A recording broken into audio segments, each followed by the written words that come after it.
माझ्या आयुष्यात काय मोटिवेशन होतं? मी बऱ्याच वेळा सांगतो, मला ना क्लासहून होण्यासाठी, ना लाल दिव्याच्या गाडीसाठी, ना खाकी वर्दीसाठी, ना चांगल्या पगारासाठी, ना गाडी माडी घोडी ऐशारामासाठी कधीच अधिकारी व्हायचं नव्हतं.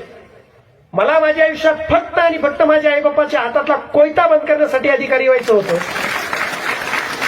आणि फक्त म्हणून मी अधिकारी झालो.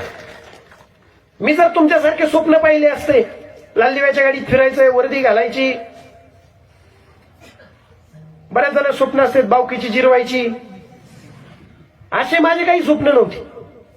सिंपल आणि साधं स्वप्न होतं. आपले आईबाप राबतायत, आपले आईबाप ऊस तोडतायत, जनावरांसारखं जगतायत, त्यांना माणसासारखं जगणं द्यायचं, त्यांच्या आयुष्यामध्ये समाधान आणायचं आणि याच्यासाठी आपल्याला अधिकारी व्हायचं.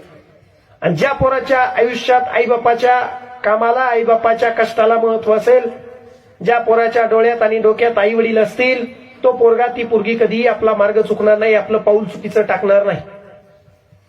त्यामुळे सगळ्यात मोठं मोटिवेशन ते. माझे भाषण ऐकू नका, नाहीतर अजून कोणाचे पण ऐकू नका.